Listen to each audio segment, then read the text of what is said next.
Ahead on Eyewitness News at 11, more fallout surrounding FSU star QB and the allegations against him. We're going to hear from Jameis Winston's attorney. Plus, you hear that? So did the city of Tallahassee. What's happening with the proposed noise ordinance? Also, new numbers on the Ebola virus, along with what some online companies are now claiming to own. And meteorologist McCall will have a look at your rainy forecast as we head into Tuesday. Eyewitness News at 11 starts now. Live from the WCTV studios, this is Eyewitness News at 11. Coverage you can count on. Florida State quarterback Jameis Winston set to appear at a disciplinary hearing on campus, but his lawyer may not be joining him. Thanks for joining us, everyone. I'm A.J. Hilton. And I'm Abby Walton. Today, Winston's attorney, David Cornwall, appeared on national television defending Winston. Meanwhile, Seminole head coach Jimbo Fisher also stood by Winston. Eyewitness News reporter Chris Gero joins us now live in the studio with those comments and more. Chris? AJ, Abby, right now there is no date set for the hearing, but when it is set, Winston will face an independent hearing officer. Now, recently the school reopened its Title IX investigation into sexual assault allegations against Winston made by a fellow student in December of 2012. Now, the woman who accused Winston of rape interviewed with FSU this past August. That marks a 20-month period since the woman's initial complaint. Throughout that time, we haven't heard much publicly from Coach Fisher, but today he vigorously defended his star quarterback when taking questions at today's press conference. I don't want a victim for anything, but there is no victim because there was no crime. And that's the thing that we have to, we're convicting a guy over things that are not true based on evidence. Now, if that continues, yeah, that will, but there's no evidence. There is facts of the case and what the reports are, but we continue public opinion wants to do what they do. They don't get what they want, and that's great, but we believe in him 100%.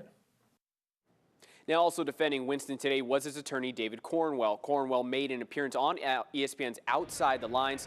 This was his response when asked if the process outlined by FSU is fair. We don't know yet. We won't know until we get through the next phase, which is to understand what the procedures are, both in the hearing room and prior to the hearing, to assure that we have ample time to marshal all of this evidence to present it to the panel. Now, when contacted by Eyewitness News, the accuser's attorney did confirm that her client will cooperate with the process. Back to you guys. All right, thank you very much, Chris. Meanwhile, NC State suspends 7 football players for this week's game after they're accused of causing damage with pellet guns. However, it's now coming to light that back in June, Jesus Bubba Wilson and 2 other FSU football players were investigated for causing damage to an apartment complex, also with pellet guns. Wilson continues to play while the case is pending. We spoke to students to see at what point should players be punished. I think it depends where it occurred. If it was off campus like it happened here, it should be dealt by the police, and then based on their findings and when they bring back, then the schools should react after that. These are players that are very important, that have a very important contribution to the school. That's why they're taking such high measures, but I feel like things like this go on every day. The 3 FSU players involved weren't charged until this month. Now Tallahassee police say this has led to a new policy within the department to review pending cases more quickly. New tonight at 11, local residents sounding off on noise. Yeah, it's all part of a town hall meeting to discuss a proposed noise ordinance here in Tallahassee. Eyewitness News reporter Kevin Clark tells us more about the concerns of homeowners. It's been a job over 1 year in the making, creating a noise ordinance in Tallahassee. Jeff Davis was one of the many homeowners represented at the town hall meeting. For him and dozens of others, one question stood out. Just what is noise? I mean, what you like and what I like might be different, and the same way with the sound levels. So what you think might be loud, I might not think is loud.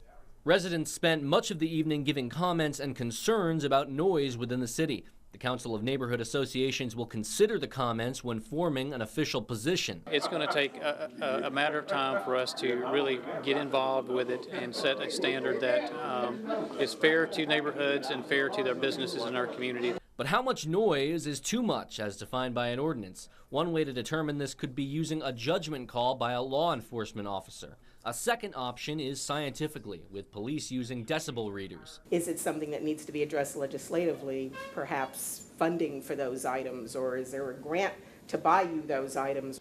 Officials have measured sound levels during concerts at Cascades Park. The main consensus here was that a noise ordinance should be of a more uniform application.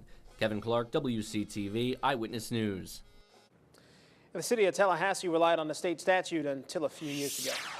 New for you at 11, Vatican bishops are challenging the Catholic Church to be more accepting of gays and same-sex couples. Right now, 200 bishops are discussing a Vatican document at Vatican City. It's not expected to change the Catholic Church's view of homosexual acts or its stance against gay marriage, but Vatican observers say it represents a shift in how the Church wants to be seen. By accepting that God is present in the lives of people, even if they're not living exactly how the Church is teaching, that is a huge step forward. The document also asks if the Church could be more respectful toward unmarried couples living together and divorced Catholics. This paper will be discussed during the meeting's second and final week. A final draft will then be presented to the Pope. At least 4,000 people worldwide have now died of Ebola. Yeah, the latest count brings the total number of confirmed, probable, or suspected cases of Ebola to about 8,400, and half of those victims have died. Deaths were reported in the African nations of Guinea, Liberia, Nigeria, Senegal, and Sierra Leone, as well as Spain and the United States. Concerns about protective measures, especially for those caring for the infected, remain high. A total of 416 healthcare workers are among those believed to have contracted Ebola. Of those, 233 have died. Now, there is no cure for Ebola, but that is not stopping some online companies from claiming to have one. Several internet sites are promoting supplements to treat the deadly virus. It has the Federal Trade Commission sending warnings to those sites, including one called the Natural Solutions Foundation. Those warnings say the companies are in violation of federal drug marketing laws.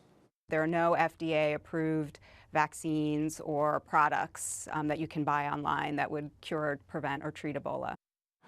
Officials at the Natural Solutions Foundation say although they strongly disagree with the warning letter, they do plan to comply with the government's concerns. The feds are now targeting other companies. Those continuing to make false health claims could face fines and other criminal action. Well, moving now to some other news. New football rankings are released, and Florida State now stands as the #2 team in the country. On Saturday, FSU defeated Syracuse 38-20, but that win, last year's title game, and a 22-game win streak just wasn't enough in the eyes of the Associate Press. This week's AP Top 25 poll saw FSU drop to the second spot. Yeah, you're looking at the #1 team. That's Mississippi State. The Bulldogs beat the previously ranked #2 Auburn Tigers in Starksville. Noles fans we spoke with had mixed reactions. The SEC is obviously a strong conference, but I don't think that it should be weighed as heavily as it is. It's disappointing that it's weighed so heavily. I think it's only fair that FSU stays at the top of their throne until they are knocked down. And coming up on 2 calendar years undefeated, I think we've earned that. FSU will host the 5th-ranked Fighting Irish this Saturday. Notre Dame comes to Tallahassee with a spotless record of 5-0. And we asked you, do you think Mississippi State deserves the #1 ranking over Florida State? Let's take a look at some of our Facebook comments. One viewer said, yes, I watched the Mississippi State game and it kept me on edge, unlike an FSU game. Okay, but AJ, here's the other side. Somebody else said, no, Mississippi State didn't win 22 games in a row. FSU hasn't lost a game since 2012. And somebody else said, #1 stays #1 until they're defeated. Why so much hate for FSU? Well, you know what? We'll settle it on the gridiron this weekend. FSU facing Notre Dame. We'll see be a great game. If FSU wins. Maybe they'll get some more first-place votes. We'll have to wait and see. We will. Good game. Well, we're talking mental health in the Big Ben after the break. But first, Bert and Ernie rapping, the Tron Guy, or the Afro Ninja. All wondrous things you can find on the internet. Probably shouldn't do that in school, though. The debate over internet use in school after the break. You've seen all of those, haven't you, meteorologist Mike McCall? That interwebs thing is just new stuff to me. I'm not really sure what you do with it. But we've been watching the thunderstorms, and some of these still have some little twists and turns. We've had a couple of tornadoes that have moved out over National Forest land, primarily in Liberty County. We've got another one of those that appears to be weakening, but we will continue to watch it. I'll have a close-up view of that. We'll talk about the other storms in the Gulf and what it means for your Tuesday. Grappling with questions over how much of the internet should be accessible to students as they distribute tablets and laptops to supplement classroom learning. Yeah, school officials are trying to find a balance between giving students opportunities to make smart choices and making choices for them through content filtering. Some school districts use a web filtering committee of teachers, principals, and administrators who decide which sites are already blocked on school-issued devices. Other districts allow for a review process to allow restricted sites for instructional reasons. We want to hear from you. Should schools monitor which internet sites are acceptable for students to use? Leave your thoughts on our WCTV Facebook page. Mental health was the topic this morning as the Big Bend Mental Health Coalition hosted a forum of 4 political candidates to answer questions from the community about the importance of mental health in Florida. Candidates included George Sheldon, Walt McNeil, Curtis Baines, and Wesser Kufu. They each answered questions about mental health concerns. Most importantly, each candidate let the audience know what they would do to make sure mental health is brought to the forefront if they're elected for their respective positions. We haven't fundamentally provided the resources to mental health and substance use. We're about 49th in the station in this nation in terms of funding of mental health services, and I think that is a demonstration of the fact that we failed as a state to deal with some of the causes of crime.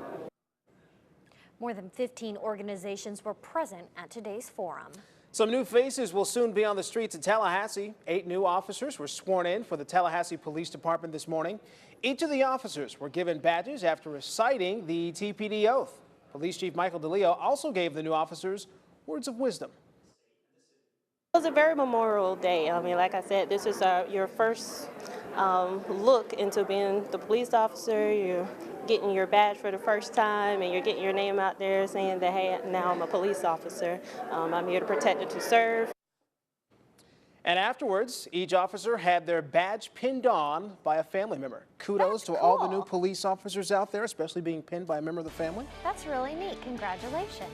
Well, meteorologist Mike McCall, he's tracking showers and storms, has the very latest after the break. Yeah, and here's the view from the iCam overlooking downtown Tallahassee. Stay with us.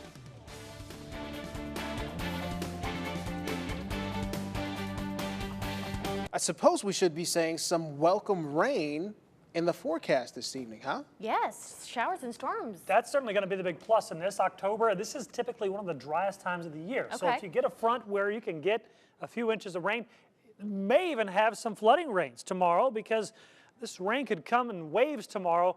But the big story tonight has been the persistent little thunderstorms that have come in from the Gulf and moved in almost the exact same spots repeatedly.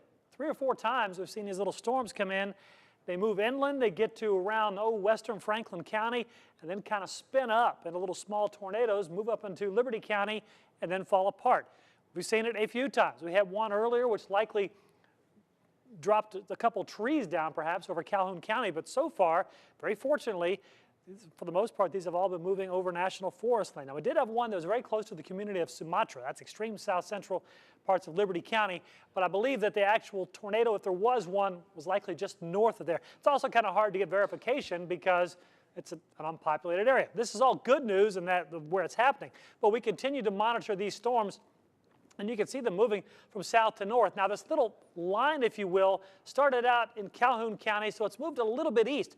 We're going to watch this very closely and see if any of these storms will eventually make it into western Wakulla or southwestern Leon or even parts of Gadsden County. The trend has been that once they move inland about 20 or 30 miles, they start to weaken. Now, this little red box is a current tornado warning, but I'm going to show you in a moment why it will likely be discontinued very soon because it's starting to weaken. But you can see some heavy rainfall headed up toward Hosford and just to the east of Bluntstown.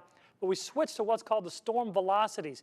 And there is still a very weak rotation showing up here. This red kind of indicating the wind that's moving away. And then this little slice of green right there was the wind that was moving toward. It was much more well-defined, about 15, 20 minutes ago. And if we put this into motion, you can see how those greens are kind of showing up. That was that circulation. But now, just like the previous 3 or 4 that have moved onshore, it has weakened. Now, if we back way out, you're going to see this train of moisture coming in from the Gulf, but also the line of thunderstorms coming in from the west. These are the ones with the actual front. All along this line, we still have a tornado watch in effect, but we do not have that kind of a watch here locally. We do have a flash flood watch over the western half of the area because we could see as much as 1 to 2, perhaps even 2 to 4 inches of rain by the time you add all this up. So there is that possibility for a bit of flash flooding tomorrow. Today, we just had the clouds, and yeah, there were a few showers around, but they weren't numerous. It was mainly just the cloud cover, and we had warm and humid conditions. Temperatures started out near 70 degrees, a few spots in the upper 60s, but then it warmed right back up into the mid-80s. Tomorrow could still touch the 80s and even the rest of the week, but we're going to get down to the low 80s, and we'll also drop those morning lows quite a bit. At this hour, it's still the muggy stuff. We got that breeze still coming in from the south. Lots of temperatures in the mid-70s, even closer to 80 once you get down toward the coast. Overnight tonight, we'll see those temperatures only fall a little bit more, and then tomorrow back up near 80, but the best rain chances will likely be from, say, sunrise to about mid-afternoon. Then we'll start to see some improvement from west to east. In the tropics, while there's nothing going on technically in the Caribbean or the Gulf, we've still got this system, and that's a hurricane. That's Gonzalo. That's out just to the northeast of the Virgin Islands, winds of 85 miles per hour. Good news here is that it's quickly moving away. The bad news is folks in Bermuda might have to deal with another tropical system. They just got done dealing with Faye. They may have to deal with Gonzalo by the time we get to Friday night and Saturday morning. Elsewhere, Faye is done. So let's move back into the southeast. Here's your long line of showers and storms, and you can see how it really focuses tomorrow on the Big Bend and South Georgia. Going hour by hour, we expect to see some occasional scattered storms. 1 or 2 of these could be severe. Can't rule out an isolated tornado, but as the main line comes along, it'll be primarily a damaging wind possibility along with some heavy rainfall. And then by tomorrow night, it all moves out. Windy day on the water, too. Southeast and southwest winds 15 to 25 knots. Small craft advisory in effect. Scattered storms, especially over the western half of the region tonight, increasing to a 90% chance tomorrow. Daytime high into the low 90s, but then that 90% chance of rain drops to nothing. All of a sudden, the lows get back into the low to mid 50s through the weekend, and highs back into the 80s. All right, and thanks for keeping us updated, and you will throughout the evening? Yep, I'll be here tonight until Rob gets in. Okay, wonderful. Thanks, Mike. Well, Joe Hellrugel joins us now with sports. FSU getting ready for Notre Dame College Game Day. ESPN heading back to Tallahassee, Joe. That's right. This FSU team has a lot of attention on them, plus the unwanted distractions from Jameis Winston and Coach Fisher. But we'll talk a little bit more about that coming up in sports. I know the facts of the case. The facts haven't changed in the case. We know the report. We know everything that's out there. That's Jimbo Fisher on the Jameis Winston case. More on that in a minute. Welcome to sports. I'm Joe Hellriegel. Coach Fisher had his weekly press conference this afternoon in which he took multiple questions that didn't deal with Notre Dame, but rather Jameis Winston and his ongoing alleged sexual assault case. Coach had many strong words against the media and said he still believes in his quarterback 100%. I know the facts of the case. The facts haven't changed in the case. We know the report. We know everything that's out there. There's nothing new that's being out there. So I think we need to be more responsible in our reporting and our opinions and base the facts and not write articles that are half true and not all the way true and put things out there that are truthful before we ruin someone's career based on facts, not everyone's opinion and what they think it is. And with all that, the team does still have a football game this week. Let's look at that. 5th-ranked Notre Dame. And looking at the game, Notre Dame gave up 510 total yards against North Carolina and 43 points. Everett Golson still good with his good with his arms and his legs, threw for 300 yards, 3 touchdowns, and an interception, and ran for 71 yards. For the Noles, Carlos Williams back at practice, as well as Derek Mitchell. Here's Coach Fisher on preparing for Notre Dame's QB and his thoughts on game day in Tallahassee.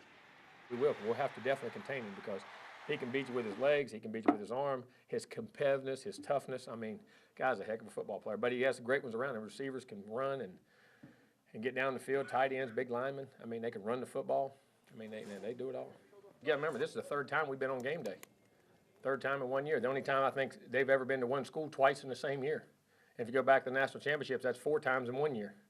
I don't know if that's ever been done. So I think we're doing something right.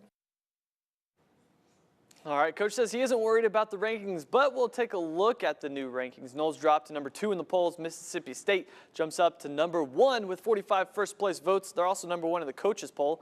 Ole Miss at 3, Notre Dame at 5, and Georgia at 10. All right, sticking with FSU football, senior right guard Trey Jackson earned ACC Offensive Lineman of the Week honors for the second time in 3 weeks. Senior tight end Nick O'Leary named to the Mackey Award midseason watch list given to the nation's top tight end. And Jameis Winston named the Manning Award Star of the Week after his career best 30 for 36, 317 yards, and 3 touchdowns against Syracuse. Well, in Georgia football news, Nick Chubb earned SEC Co-Freshman Player of the Week for the second consecutive week following the shutout win against Mizzou. Chubb had 143 yards and 1 touchdown on 38 carries. Georgia faces Arkansas this weekend. And in the MLB, the ALCS Game 3 rained out. It was postponed. This is video from Game 2. And did you know Lorenzo Cain right there, he's from Valdosta, and he played at Tallahassee Community College, been playing pretty good so far in this postseason. Kansas City leads the series 2-0. All right, here's your catch of the day. It's Marcus Chadwell with a nice redfish, 22 inches from Panacea, Florida. Nice catch there. Here's your fishing game peak times in case you want to reel one in, 6:40 a.m. and 7:20 p.m. I was going to say, if you do it tomorrow, though, you may be standing out in the rain. Yeah. But keep those pics coming. I want to see Absolutely. I know, I love that. They're great. That fish was about as big as he was. Yeah, it was. Thanks a lot, Joe. Yeah. Final look at your forecast after the break. And of all these faces, there's one you don't see. Who's and why when we end the show. FYI for you. Uh-huh. Actress Penelope Cruz, the sexiest woman alive. That is according to Esquire magazine. I believe it. Good-looking lady there. She's the 11th woman to hold the title. Cruz follows in the footsteps of previous winners like Scarlett Johansson, Mila Kunis, and Rihanna. The 40-year-old Oscar winner is married to fellow actor Javier Bardem. They are parents to 2 young children. She's a lady. She's gorgeous. Whoa, whoa, whoa. I was saying all of those 3 except Rihanna, now moms, and they're looking fabulous. Speaking of umbrella, meteorologist Mike McCall. That was a heck of a segue or segue, as people like to call it. Hey, the good news, that tornado warning canceled, as I expected, over Liberty County, but there are still some storms there. Moving up in the general direction of Gadsden County. You're probably hearing the thunder now. They will continue to move from south to north. Now, these are not part of the front. These are just way ahead of it. The front should be coming through with lots of showers and storms tomorrow. We could see them in the morning, could see them again in the afternoon. Of course, Rob and I will keep you posted on any severe weather threats overnight and through tomorrow. Okay, thank you very much, Mike. That is it for our broadcast. Thanks for staying up with us. Have a good night.